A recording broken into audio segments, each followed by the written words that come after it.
So there is, one corner, let's say, the rally had in terms of like, shut AI down. This is going too far. Agentic AI is coming onto the scene. What does that mean? And then for us, I think it's about, let's look at it as what a great opportunity. So I look at it as opportunity because one of the biggest stressors, like what keeps us up at night, right? So we have labor forces that we can't keep up with. That's across nursing, that's across biomedical engineers, every single one of those. So the beauty and what I'm also looking for at ViVE is what is that layer of agentic AI? What does it do for us?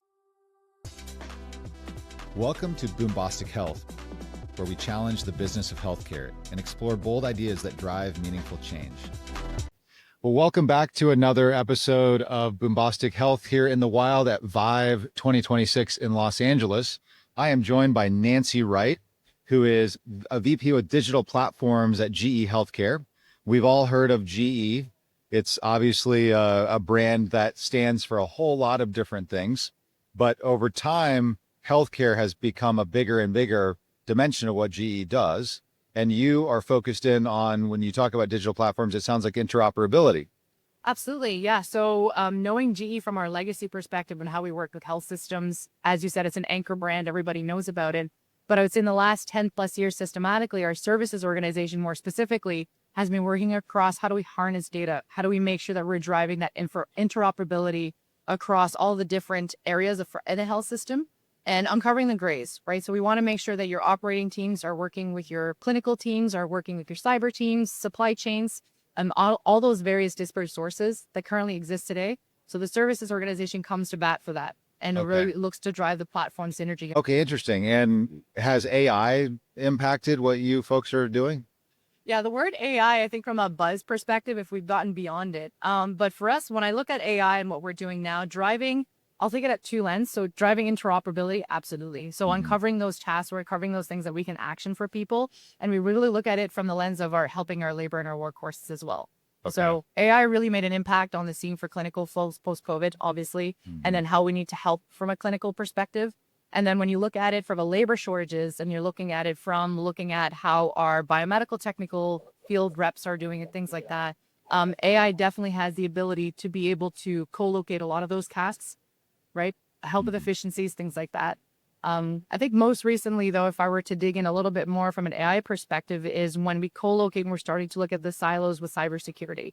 So how we're able to actually do a lot of projection into market, be able to uncover different things, do a lot of dynamic planning around what it looks like to be able to secure assets within a network across the space, and then deploy the technology effectively. Interesting. So what was your background? How did you get into this? Yeah, my background actually is in supply chain and logistics. I come from a world outside of GE, so I still have it on my heart, but that's my initial onset. And I was brought in from a systems perspective. I was brought in internally into operations. Okay. And I started, so from that onset and looking at how we're interacting with health systems, how broad that reaches, I quickly went into solving problems in health systems. So I wanted to be shoulder to shoulder. I wanted to be working with people that actually impacted the change. And I think that's where, from a division perspective, we really see that kind of gray. I call it shortening, or the gap between operating and clinical is obviously so wide, right? You have lots of different priorities happening. So what we do is we're able to systematically be able to cross those lines and say, look, from an operating perspective, this is what we need and this is what we need to do.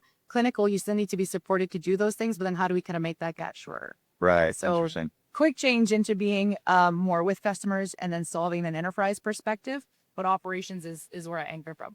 So interoperability is a word that people use in so many different ways. Way too much. You're way too much.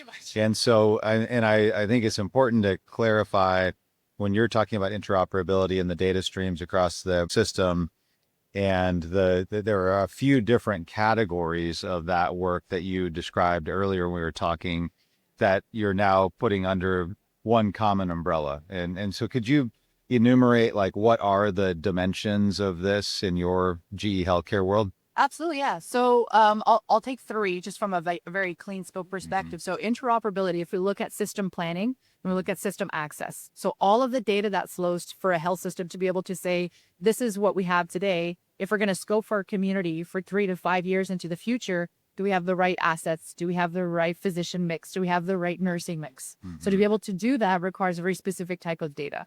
And that's typically in one silo. Another use case for that is financials and operations. So they're looking at management of the system today. They're looking at what's under the hood today. How is it working? How much reactive backflow do I have based on systems that are going down? How much emergency funding am I using? Very different silo.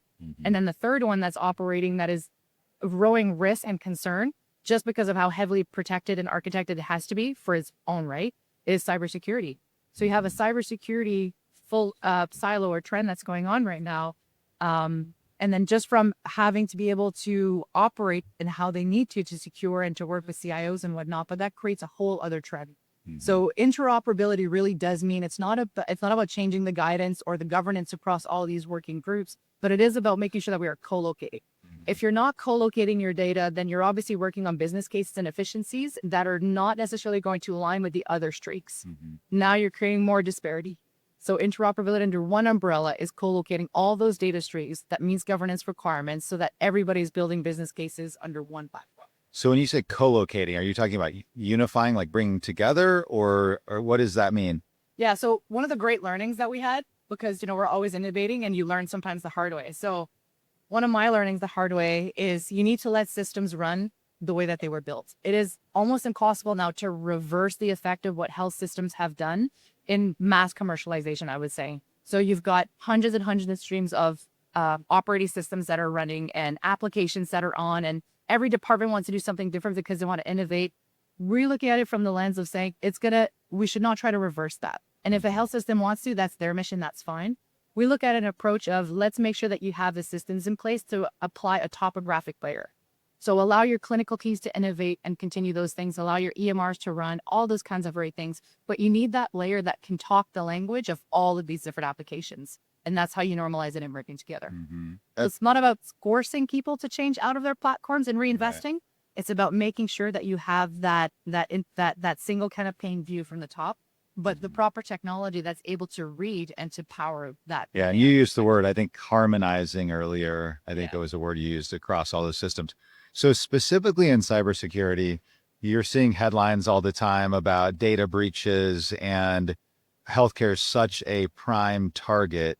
And it seems like it's only going to get harder for health systems to protect their data with all of this new, all these new threat vectors that exist, because it's not always the really nice people that are using new technologies like AI. It's sometimes the evil people who want to attack you. Yeah. What are the things that you're doing or health systems should be thinking about to make it so they're less vulnerable?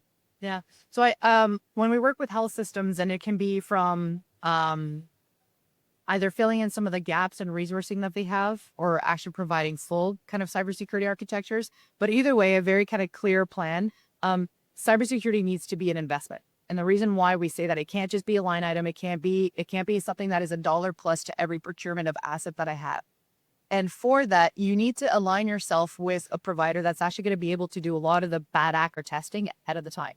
So yes, there's AI developing right now. There's codes being written faster than what most people catch them. It's about aligning yourself with an operations team. That hub model, you don't necessarily have to build it yourself. So 5 years ago, 7, 8 years ago, it was a matter of health systems saying, oh my goodness, how can we afford to actually build our own cybersecurity operations center? And then I have to fund it, and then I have to staff it, and all of these things. What we're seeing now is finding a partnership.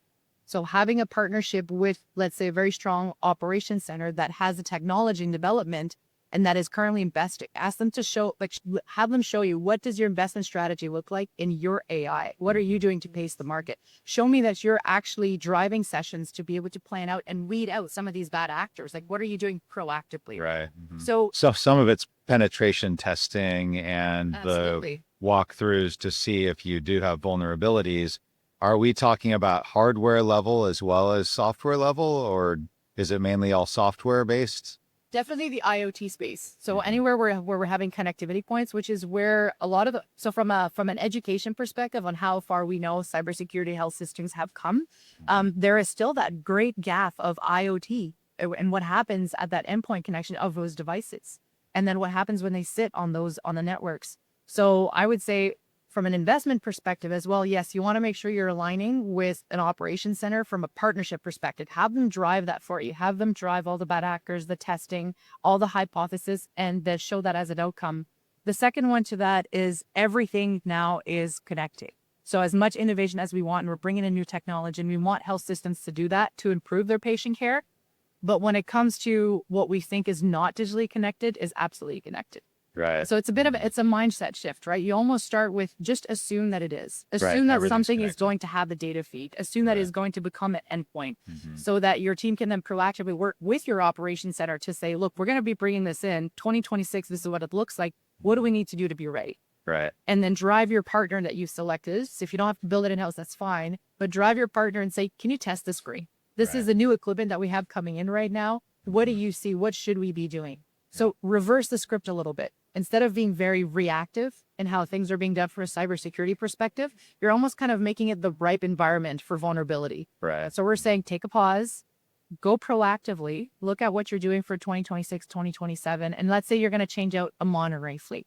Monitoring fleets are euphoria because of just how many endpoints there could be. Sometimes something's on network, sometimes it's not on network. And then have your SOC, have your vulnerability center actually test it and hypothesize it for you. Great exercise for health systems to do. Right. Okay. So switching gears, you're in Toronto and Chicago. Yes. So are you a Maple Leafs fan or a Blackhawks fan? I Or don't know neither? if I should answer that. You have to. You must. I have like the rally cap and switches, right? Depends on which side is winning that day. All right. So you're both. I'm both. I'm Switzerland. I'm Okay. neutral. And were you cheering for the U.S. men's hockey team or the Canadian men's hockey team in the gold medal game? Oh no. Okay, so you know what? I'm sitting right now. This is the awkward part of the conversation, you know. Yeah, I would say this is where I can't be Switzerland. I was definitely cheering for Canada. Yeah. Well, you're originally from Canada. And I'm a you're hockey player. You're a Canadian. You're a hockey Those player. are my roots. Right? Really? I'm a Canada Okay. So hockey do player, you still so- play? I don't play now. No. Okay, but you grew up playing hockey. I definitely grew up playing. So Okay. that was Yeah. that was a hard day. For It's us. a big deal. Well, It's a wow, big what a game, and how great for somebody had to lose, somebody had to win, but how great for Canada and USA to be in that gold medal match. I say you if know? we're in the finals together, it's family. Right, That's how I look at it. Yeah, might right? as well. Win Yeah. or lose, both sides, we're still Right. family because we're both in the final game. Yeah, that was intense though, totally. All right, well, sorry to hit a nerve. I wasn't even thinking about that when I first started going down that path. But in any event, very cool. So you're also a hockey player. We should have had that in your bio as well. You know, you're the first, I think, hockey player we've had on the podcast today. So Oh, well, that's good news. yeah, absolutely. So what are you doing at ViVE? How does this fit into the game plan? Absolutely. So for us, ViVE, it is exciting. It's a couple days to kind of get out of your regular environment, but I'm always so energized by meeting the technology. That's what, right? So there's continuous innovation that's happening. The energy on the floor is fantastic. And then the speed of innovation and Excel, like, you can't get that anywhere else. So having all of that, I'm going to use the word co-located, but having all that in one space and then be able to meet and say, you know, what are you working on? What does that look like? Right. I find that there's definitely a different openness to innovation now. Yeah. And it's not about kind of keeping everything saying, I'm going to build this myself and this is my stack, this is my platform. We know that if we want to do good work and if we want to be able to pace the market properly and serve healthcare biasly, all the other industries are served as well. But you need to be able to build partnerships. Right. That's the only way for us to continue to outpace and do good. So I find that this is a great space to be able to do that. Yeah, it does feel like a very community orientation where people are all learning together and want to share. And you mentioned also how AI is such a buzzword, and I've been in the data science world since the 90s. And so the concept of what we're now achieving was always something that was a vision, but it was not achievable yet. And now the fact of the matter is we have compute power and models and capabilities that are starting to realize this science fiction, you know, that we thought was never possible. And it's very exciting. And also, I think we're starting to see actual practical applications of that are working, in particular in operational areas. I think there are certainly use cases that are clinical, but we see a lot of the things like what you're describing from a interoperability and network perspective. Infusing these technologies, we see a lot of operational advantages that are happening, a lot of opportunities to close gaps in care that otherwise you just don't have enough humans to go around to follow all the patients. And so I think the future is very bright. And I think ViVE is a place where that's all kind of on display. Right? Absolutely. Definitely on display. And I do like the rubbing that we see online right now, right? So there is, you know, one corner, let's say, you know, the rally had, in terms of like, shut AI down. This is going too far. Agentic AI is coming onto the scene. What does that mean? And then for us, I think it's about, let's look at it as what a great opportunity. So I look at it as opportunity because one of the biggest stresses, like what keeps us up at night, right? So we have labor forces that we can't keep up with. That's across nursing, that's across biomedical engineers, every single one of those. So the beauty and what I'm also looking for at ViVE is what is that layer of agentic AI? What does it do for us? So if we're looking at retirements next year in 2027 alone, and if I can't fill 20 plus biomedical technologists for a single hospital, all of that equipment goes down and the clinical team can't use it. So I'm looking very systematically to build in that agentic AI to say, look, these are the tasks that I need you to actually complete, right? Walk on site. This is already done. Your script is done. Your paperwork is already submitted. And all you have to worry about is get to the device to help the clinical team.